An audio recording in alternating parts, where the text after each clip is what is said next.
Assalamualaikum warahmatullahi wabarakatuh.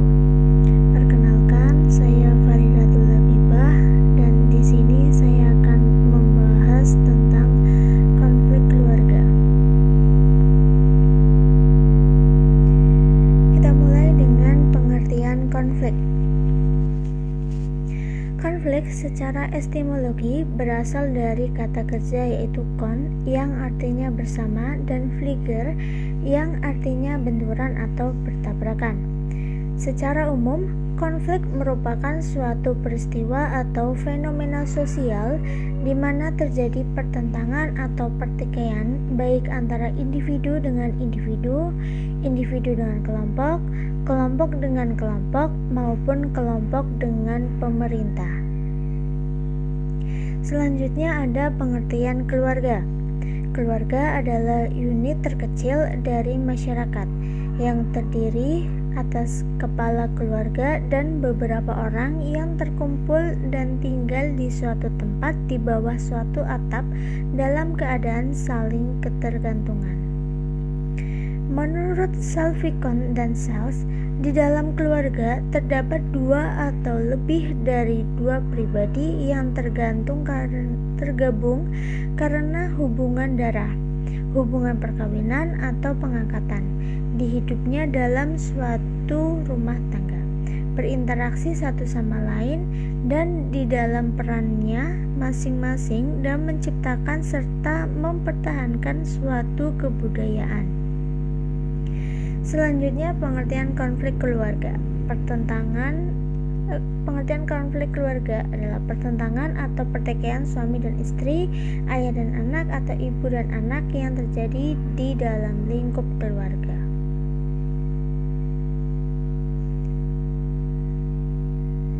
Menurut Erikson, konflik terjadi dalam 3 level. Yang pertama, konflik terjadi ketika kepribadian anak atau individu berhadapan dengan tuntutan orang tua atau masyarakat. Yang kedua, konflik yang terjadi di dalam diri individu, misalnya antara percaya dan tidak percaya. Ketiga, konflik yang terjadi dalam menentukan cara beradaptasi. Selanjutnya ada macam-macam konflik dalam keluarga. Konflik dalam keluarga dapat terjadi karena adanya perilaku oposisi atau ketidaksetujuan antara anggota keluarga. Contoh konflik dalam keluarga berturut-turut adalah konflik sibling, konflik orang tua, dan konflik pasangan. Pada umumnya, hubungan antara anggota keluarga merupakan jenis hubungan yang sangat dekat atau memiliki intensitas yang sangat tinggi.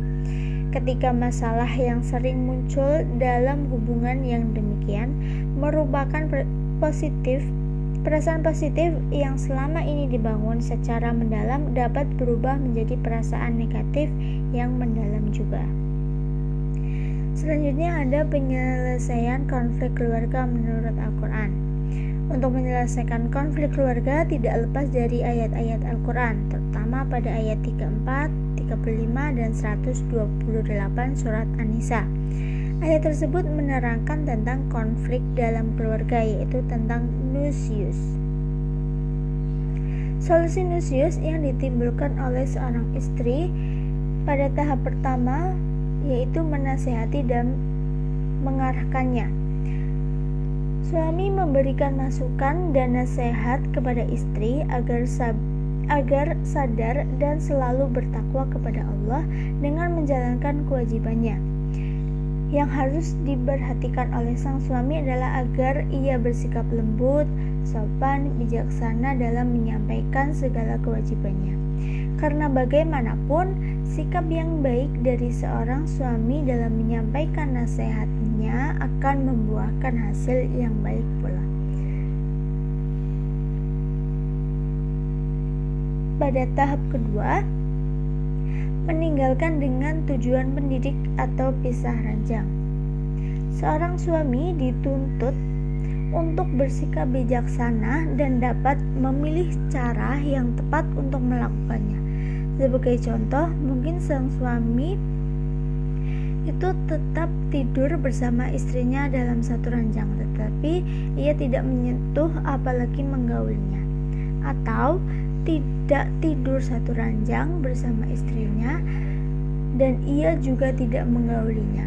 Tujuannya agar sang istri sadar dan merasa bahwa ia durhaka pada suaminya.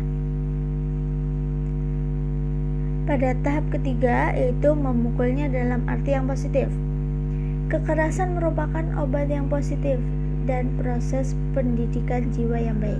Semua itu haruslah dilakukan suami, bukan karena motivasi memusuhi dan menyakiti, akan tetapi dilakukan karena meminimalisir pendurhakaan dan meluruskan perpecahan. Selanjutnya, ada solusi nusyus yang timbul oleh seorang suami. Yang pertama, sang istri haruslah mengarahkan segala kecerdasan, kejelian untuk bisa membuka tabir rahasia kemalasan suaminya, dan selanjutnya mempelajari faktor-faktor penyebabnya nusyus pada suami yang lari dari tanggung jawab. Semua itu haruslah dipecahkan oleh sang istri dengan cara yang halus dan cerdas.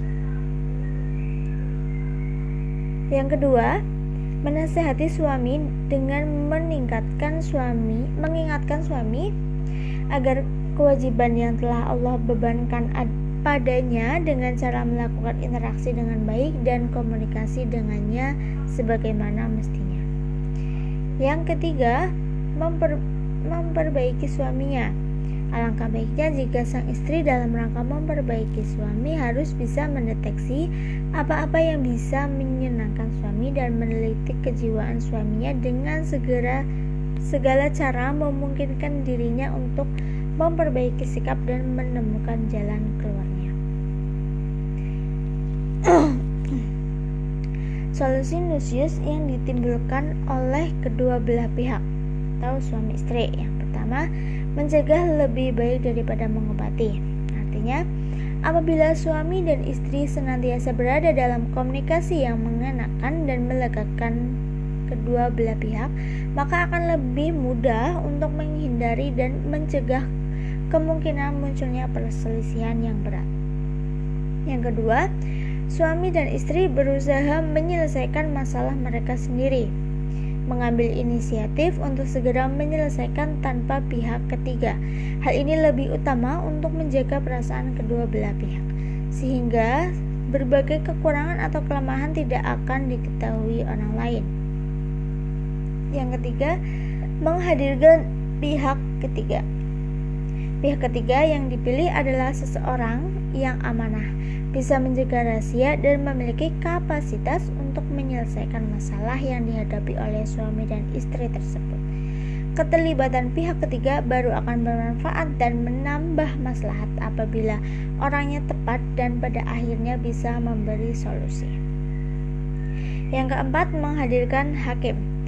Ketika perselisihan sudah sedemikian berat, maka yang harus dilakukan adalah menghadirkan hakim. Hakim tersebut harus diambilkan dari pihak laki-laki satu dan pihak perempuan satu. Di samping itu juga hakim yang dekat dengan mereka berdua. Selanjutnya, pandangan Islam tentang konflik keluarga, yaitu menurut Quran Surat An-Nisa ayat 34, yang artinya kaum laki-laki itu adalah pemimpin bagi kaum wanita, oleh karena Allah telah melebihkan sebagian mereka atas sebagian yang lain, dan karena mereka telah menafkahkan sebagian dari harta mereka.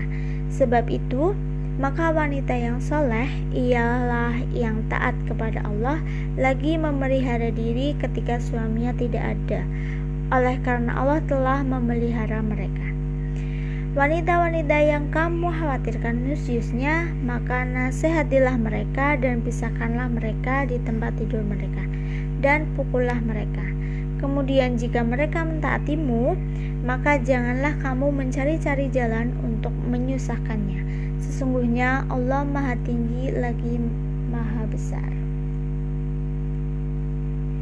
Ya, mungkin itu pembahasan dari saya tentang konflik keluarga. Sekian dan terima kasih. Apabila ada kesalahan mohon dimaafkan. Wassalamualaikum warahmatullahi wabarakatuh.